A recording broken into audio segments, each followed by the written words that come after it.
Vamos con la ponencia del profesor Néstor Toro, quien nos hablará sobre consulta popular plebiscitaria.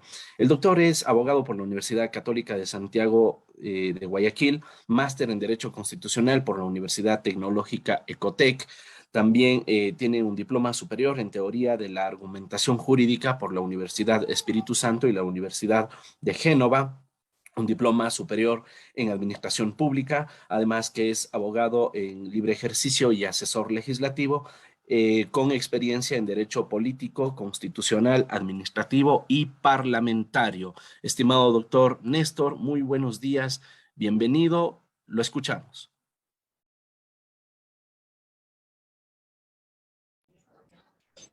Buenos días también, muchas gracias por la invitación. Disculpen un poco si hay ruido, tuve que salir de casa para poder tener comunicación. Complacido de la invitación, un saludo a todos los asistentes. Nosotros tenemos hoy el tema de consulta popular plebiscitaria. Trataré de ser lo más práctico posible. Y en ese sentido, pues, hay que hacer una introducción necesaria. La consulta popular, primeramente, es un término genérico, porque finalmente siempre que uno acude a las urnas, nos están consultando algo que va a entrar en vigencia en un determinado ordenamiento político, o va a dejar de estar en vigencia. ¿Sí? Sin embargo, en Ecuador, en el contexto ecuatoriano, nuestro ordenamiento jurídico hace una distinción entre tres procesos consultivos a la ciudadanía, siendo este el primero como consulta popular,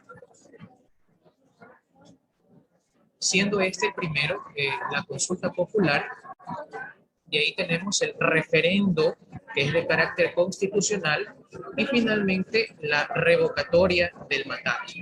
Bien, ¿cuál es el marco normativo que tiene en nuestro ordenamiento jurídico la consulta popular? Nosotros tenemos un marco normativo que rige a la consulta popular, básicamente empezando por la Constitución de la República. Sigue la Ley Orgánica de la Función Legislativa,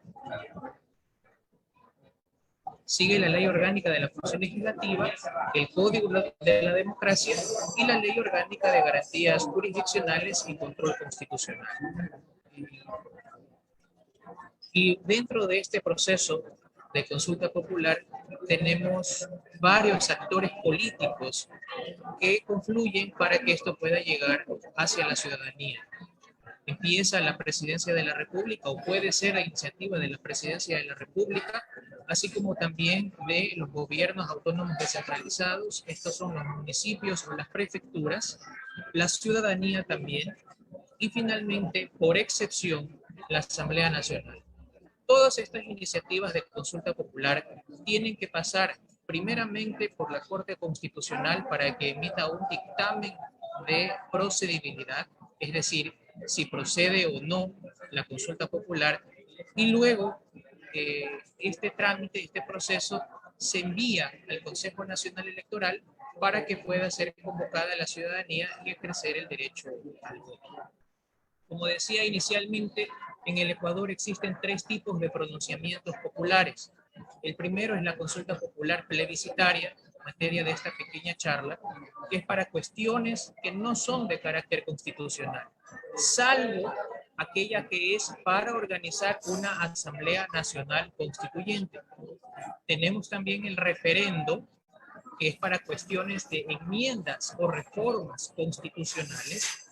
Y finalmente tenemos la revocatoria del mandato, que es para revocarle, quitarle el mandato a cualquier autoridad que haya sido elegida por votación popular. Todos estos procesos eleccionarios consultivos tienen relación directa con la democracia directa. Y esta democracia directa es en función de derechos constitucionales que están consagrados en nuestra Constitución. Básicamente dos: el derecho a ser consultado y el derecho a revocar el mandato, que están contenidos en el artículo 61 de nuestra Constitución, en los numerales 4 y 6. Es decir, estos son derechos políticos o de participación que recoge nuestro ordenamiento jurídico. Bien, Pero ¿quiénes pueden disponer de la convocatoria a una consulta popular? Como dije inicialmente, básicamente 4 actores políticos. El primero, el presidente de la República. El segundo también puede ser la máxima autoridad de un gobierno autónomo descentralizado. Si es que es un municipio, el alcalde, y si es que es una prefectura, un gobierno provincial, el prefecto. Tenemos también la iniciativa ciudadana, que para iniciativas que son de carácter nacional deberá contar con el 5% del respaldo de firmas, y para iniciativas que son de carácter de localidades seccionales deberá contar con el 10% del respaldo de las firmas. La Asamblea Nacional también puede convocar a consulta popular, pero en un solo caso. El único caso donde la Asamblea Nacional puede convocar a una consulta popular es para hacer actividades extractivas en zonas que han sido catalogadas como intangibles. En otras situaciones, la Asamblea Nacional no tiene la capacidad de convocar a una consulta popular. Pero esto únicamente es quienes pueden convocar a consulta popular. Es necesario también revisar qué es lo que no se puede consultar. Y existen básicamente 3 aspectos que no se pueden consultar. El primero es la organización política y administrativa del Estado. Eso está únicamente permitido al presidente de la República. El segundo es el régimen tributario, que también puede ser y debe ser iniciativa única del presidente de la República. Y finalmente, no se puede consultar aquello que sea expresa y abiertamente contrario a la Constitución y los instrumentos internacionales de derechos humanos que tenga firmado el Ecuador. Por ejemplo, en el año 2019 se trató de promover una consulta popular para la instauración de la pena de muerte. En ese caso, nuestra Corte Constitucional se pronunció a través del dictamen 1419-CP19, estableciendo que la consulta popular no podía recoger temas que expresamente sean contrarios a la Constitución o instrumentos internacionales, o que la vía tenga que ser a través de un referendo de enmienda o de reforma constitucional. Reitero entonces en lo siguiente. ¿Qué situaciones son las que pueden consultarse? Las siguientes. El presidente de la República puede consultar todos los asuntos que estime convenientes, y eso lo dice el artículo 104 de la Constitución de la República. Y dentro de esa totalidad de asuntos que el presidente de la República considere convenientes, está aquello que no sea contrario a la Constitución y a los instrumentos internacionales. El presidente de la República también, y esta es una atribución que se le dio a través de una reforma al Código de la Democracia en el año 2020, si no me equivoco, de poder convocar a consulta popular para aprobar un proyecto de ley que haya sido negado por la Asamblea Nacional. Y sobre esto existen varias discusiones. En el Ecuador, recordarán aquellos que son ecuatorianos y están presentes en este conversatorio, en Ecuador, en el mes de febrero del año en curso, la Asamblea Nacional rechazó el proyecto de ley de inversiones del presidente de la República, por lo que el presidente de la República, amparándose en lo que actualmente está previsto en el Código de la Democracia, bien podría convocar a consulta popular para aprobar este proyecto de ley. Sin embargo, la Corte Constitucional también ha sido muy clara en que esta libertad de poder convocar a temas que el presidente considere necesarios o a convocar sobre algún proyecto de ley que la Asamblea Nacional haya negado no es absoluto, es limitado. ¿Y en qué sentido es limitado? Porque generalmente los proyectos de ley o las reformas de carácter normativo, de carácter legislativo, suelen ser complejas para el entendimiento del elector. Y cuando son de ese carácter, complejas, poco claras, la Corte Constitucional se ha pronunciado en el sentido de que no es posible que aquello sea consultado a la Asamblea, de que aquello sea consultado a la ciudadanía. ¿Sí?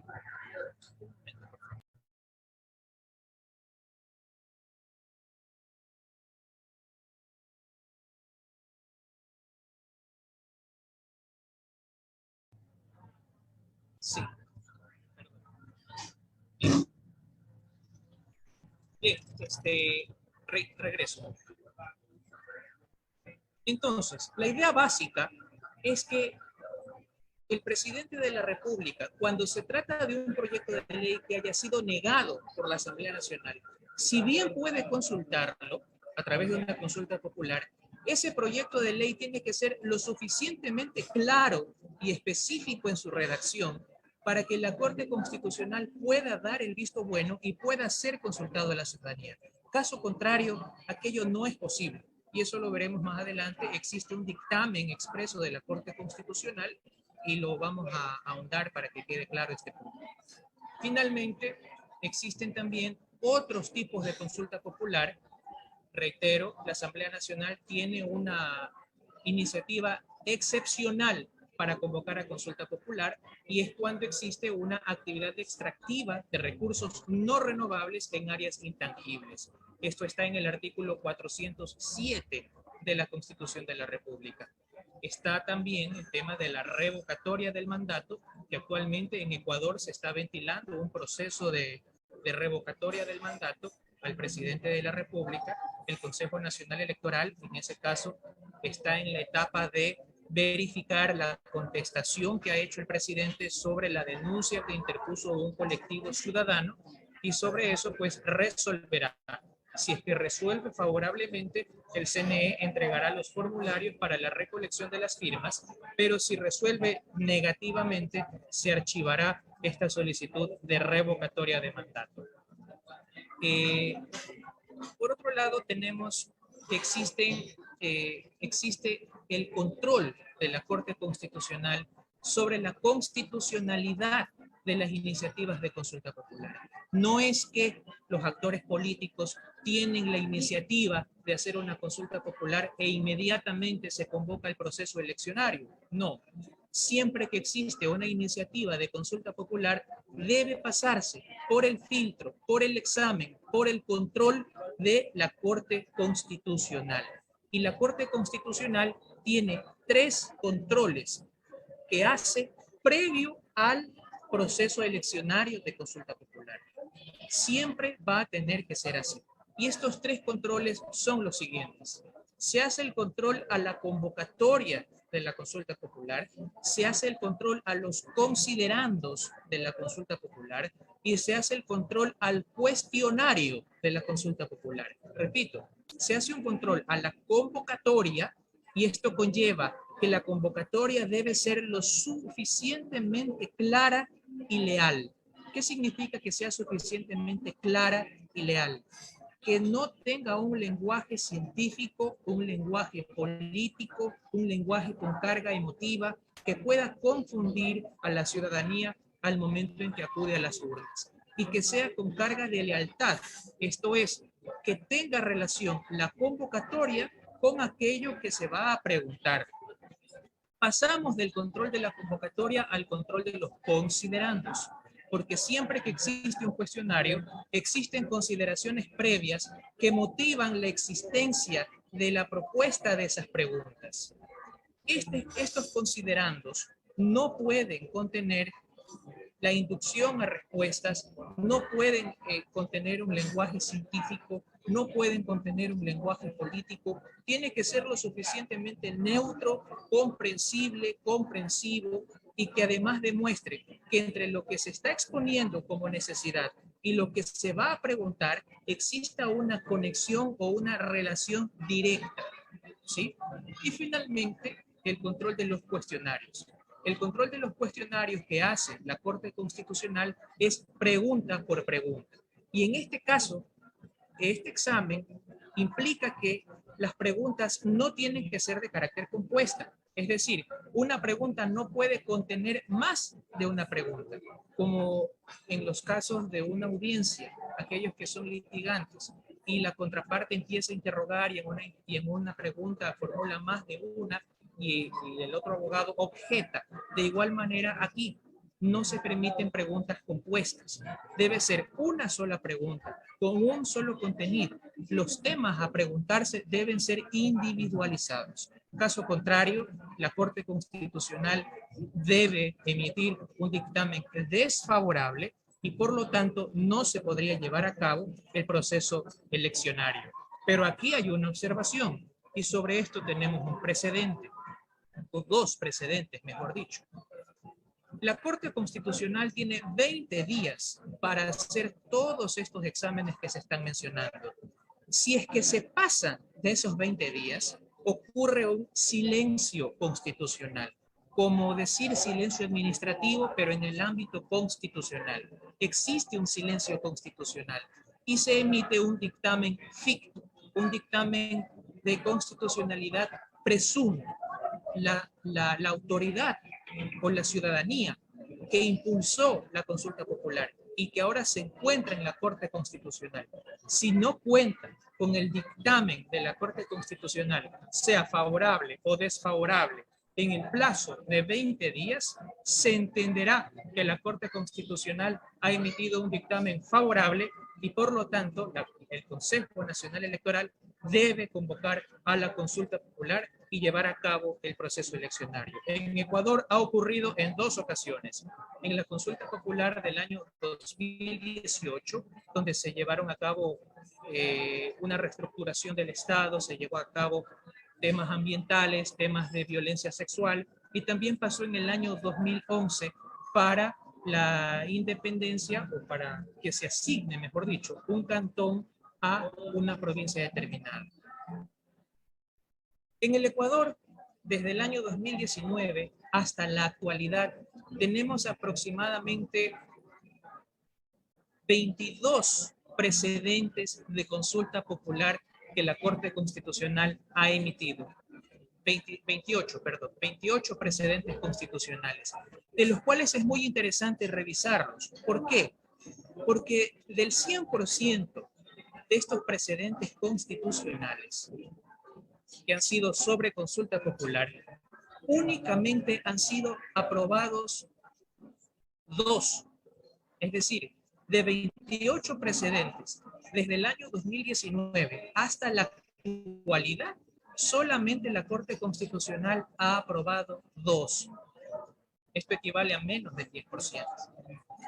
¿Y por qué se dan estas negativas por parte de la Corte Constitucional?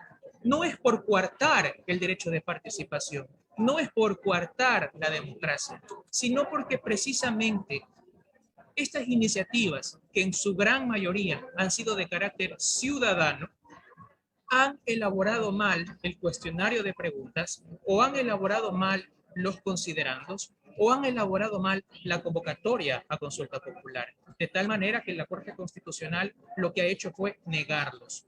Pero de todos estos precedentes, quizás el más importante ha sido el precedente número 720 CP21, que fue polémico. ¿Y por qué fue polémico?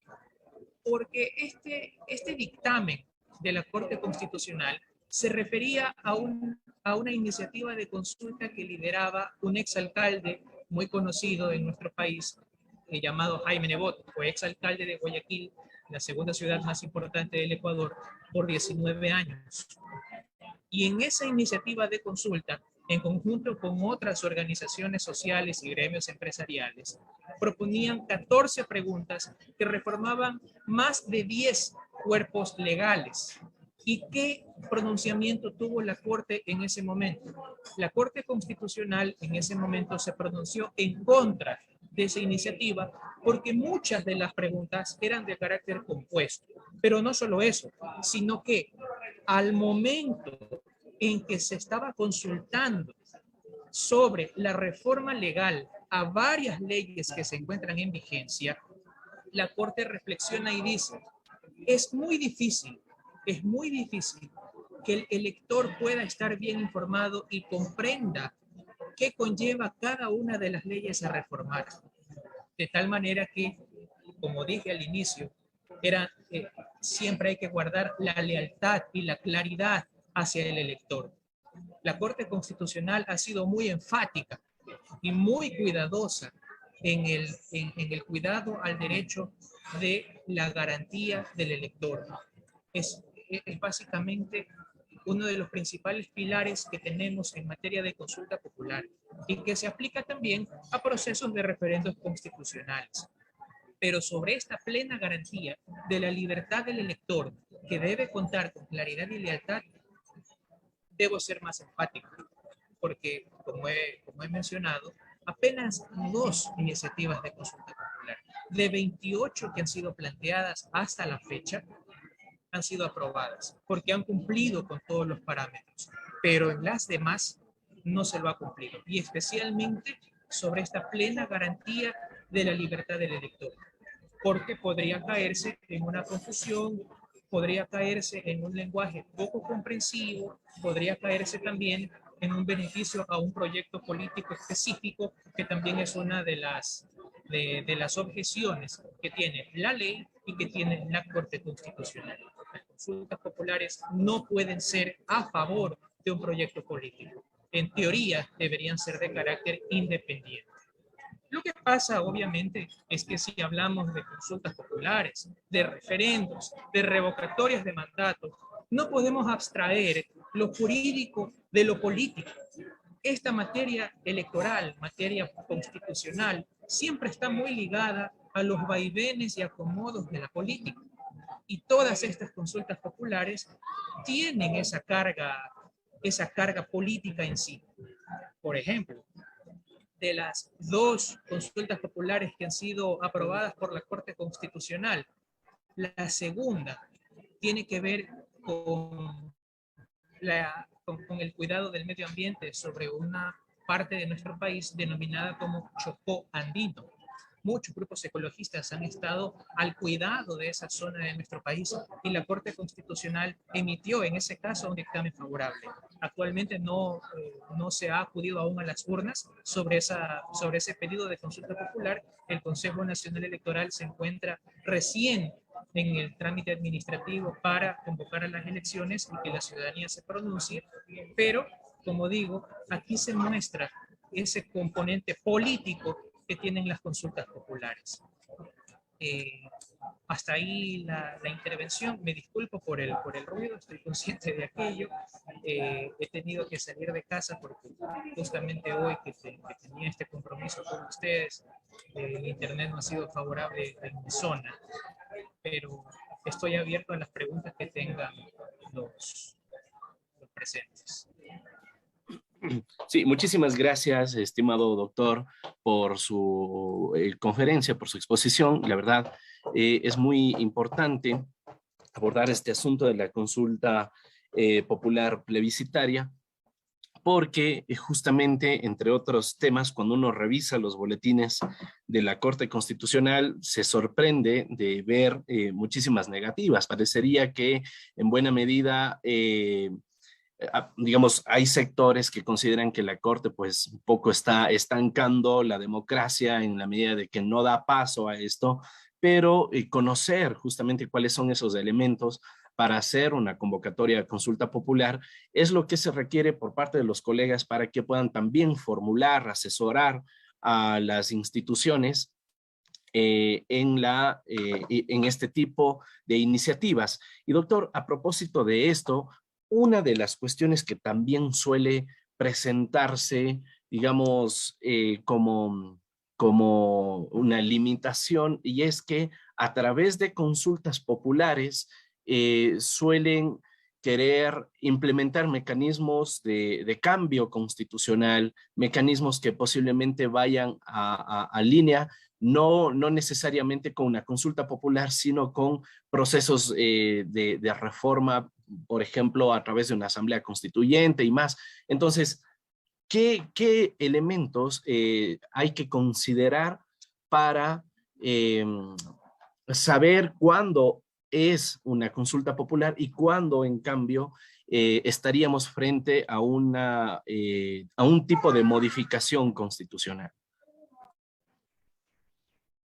Sí, Damián, claro. A ver, es buena la pregunta. Aquí en el Ecuador nosotros diferenciamos básicamente dos procesos. En otros países entiendo que la consulta popular es el término genérico y de ahí se desprenden especies como el plebiscito y el referendo u otros tipos de procesos eleccionarios. Pero aquí en Ecuador, la consulta, los procesos eleccionarios sobre consultas se dividen en consulta popular plebiscitaria, referendo y revocatoria de mandato. La consulta popular plebiscitaria tiene que ver con asuntos que no son de carácter constitucional, es decir, no conllevan una enmienda, no conllevan una reforma constitucional. Para hacer un cambio en la Constitución, tenemos el referéndum y la Constitución así lo establece. A través del referéndum podemos enmendar o reformar la Constitución. Y finalmente está la revocatoria de mandato, que es para revocarle el mandato a cualquier autoridad que la ciudadanía haya elegido en ejercicio de su derecho al voto. En otras palabras, a través de una consulta popular es posible aprobar una ley, negar una ley, o mejor dicho, derogar una ley o reformar una ley, pero con las limitantes que la misma Corte Constitucional ha impuesto. Esto es, que sea lo suficientemente comprensible para el elector. Cuando estamos frente a un proceso de referendo, cuando hay una enmienda o una reforma constitucional al texto de la Constitución, enmienda o reforma, no estoy hablando de asamblea constituyente.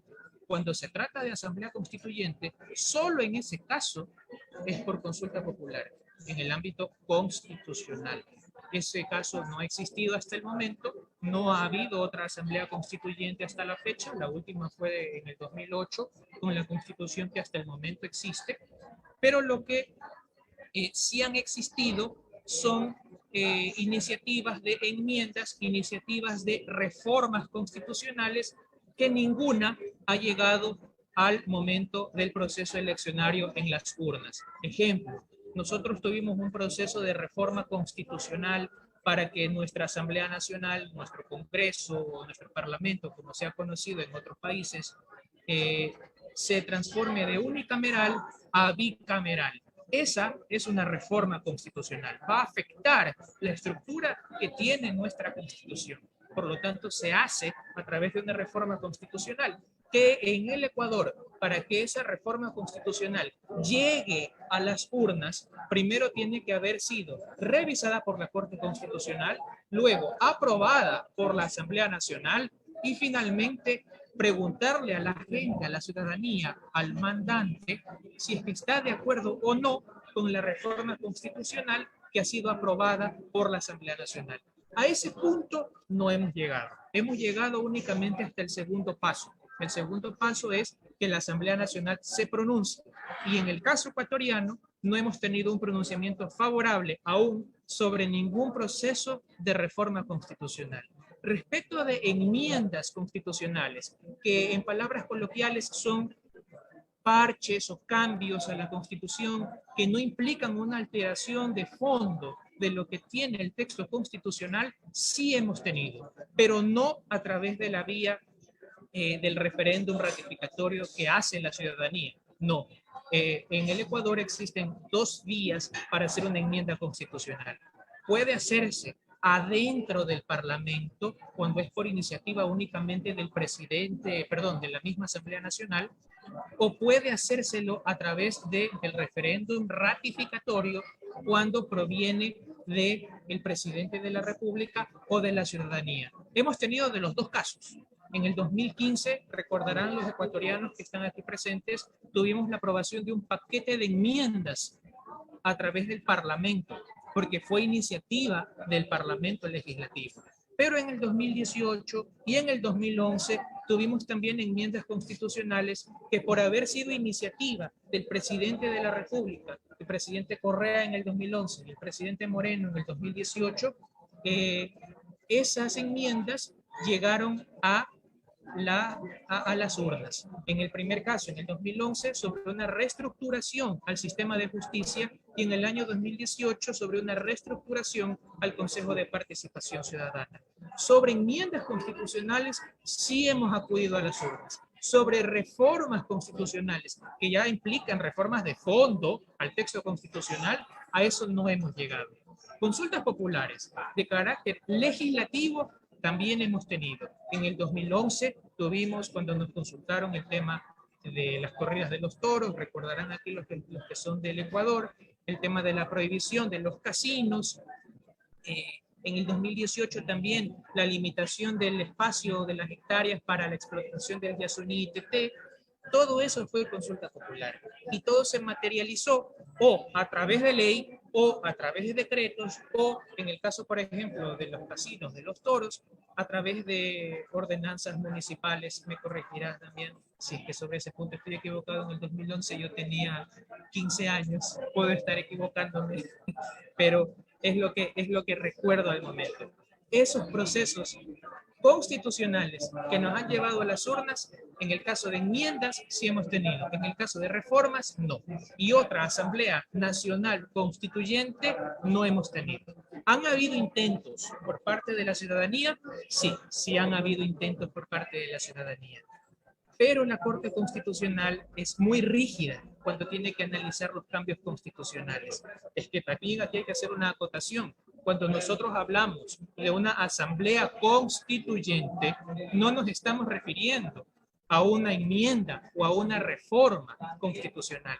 Nos estamos refiriendo, como dice Guastini, por ejemplo, a una sustitución constitucional, es decir, al cambio de un texto constitucional por otro.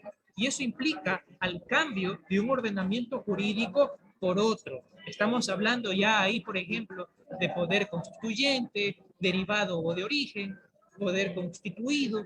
Y bueno, esa no es la temática de esta charla, pero sí han habido iniciativas de asamblea constituyente. La Corte Constitucional ha puesto un pare porque han estado mal planteadas. Por ejemplo, la más polémica ha sido, no tengo el número anotado, se lo prometo pasar con Damián, pero la más polémica ocurrió el año pasado y fue muy criticada por ambos, por dos sectores. Unos que sostienen que una asamblea constituyente puede tener plenos poderes y otro que sostienen que la asamblea constituyente no puede tener plenos poderes. En lo personal, yo me enmarco en la primera posición. Considero que una asamblea constituyente sí puede y debe tener plenos poderes. Pero esta es una discusión jurídica y política que no es materia todavía de esta charla ni de este tema, supongo que lo tendrá otro ponente, pero la Corte Constitucional, en ese caso, cuando se pidió una asamblea constituyente con plenos poderes por iniciativa ciudadana, dijo que no, que las asambleas constituyentes no pueden ser de plenos poderes, sino que tienen que convivir en armonía con las instituciones del orden constituido que esté vigente hasta que entre en vigencia la nueva constitución, si es que se aprueba luego de una asamblea constituyente. Obviamente, si algún presidente, algún colectivo ciudadano a posteriori quisiera plantear una nueva asamblea constituyente, sabrá que tiene un límite constitucional que es que no podrá ser de plenos poderes como fue la de 2008. ¿Sí? Entonces, para cerrar la idea que decía Damián, consultas populares para todo aquello que no implique una reforma constitucional o una enmienda constitucional y consulta popular para todo aquello, consulta popular plebiscitaria, para todo aquello que no conlleve una reforma, una afectación al texto constitucional. ¿Sí? Muy bien, sí, profesor, muchísimas gracias. Y vamos con una última pregunta de Celso Escobar, quien ha levantado su mano. Lo escuchamos, doctor. Muchísimas gracias, felicidades, profesor Néstor. Tengo una pregunta con respecto a la consulta popular. ¿Tendrá usted referencia a algunos casos, aparte del Ecuador, casos exitosos de esta figura jurídica? Porque en el caso de México es un verdadero desastre la consulta popular. Déjeme decirle que en el caso de México se han sometido a consulta temas políticos de una obviedad o de una circunstancia del absurdo, con un porcentaje altísimo requerido para que esta consulta sea vinculante de un 40% del padrón electoral, lo cual verdaderamente es altísimo. es prácticamente algo a lo que no se ha llegado a satisfacer. Y el tercer aspecto, y creo que uno de los más importantes, es lo caro de estos procesos de la consulta popular. No sé si usted tendrá referencia a casos de éxito en países, no sé, del primer mundo que lleven a cabo esta figura, o solo es de nuestra región, donde nos dan ese tipo de aperturas, pero por el otro lado nos ponen una cantidad excesiva de requisitos que pues nos los vuelven prácticamente difíciles de satisfacer. Eso sería, y de antemano, muchas gracias. Gracias Celso por tu pregunta, es muy acertada. Te mentiría si te dijera que tengo en la mente en este momento algún precedente sobre otros países, pero lo que sí voy a concordar contigo y voy a ahondar contigo es en la dificultad del ejercicio de la democracia directa. ¿Por qué? Y más en democracias como las latinoamericanas. ¿Por qué? Mucho se ha dicho también en la doctrina que el ejercicio de la democracia directa es una ficción. Y es una ficción porque, como tú bien lo has observado, la iniciativa ciudadana para poder ir a una consulta popular, sea cual sea la temática, consulta popular plebiscitaria o referendo que conlleva alguna reforma constitucional, implica una gran movilización de personas que tengan que poner su firma en apoyo a dicha iniciativa. Y suponiendo que se reúnen las firmas, el trámite administrativo es sumamente, al menos en Ecuador, es sumamente engorroso, no sé si esa palabra existe en México, engorroso, y generalmente las firmas se caen.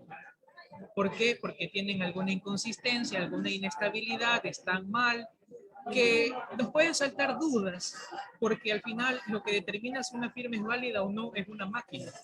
Son escáneres, no es otra persona. Pero esto también tiene su explicación desde lo político, dependiendo de qué posición estemos tomando en el debate jurídico y político, porque obviamente, si bien la ciudadanía, el pueblo, es el primer mandante y es quien se supone le da el poder a sus mandatarios, también es cierto que las mismas constituciones, nuestros mismos textos constitucionales, nos ponen candados a todas las iniciativas que tengan que ver desde el ámbito ciudadano, precisamente para no afectar al poder. Sí.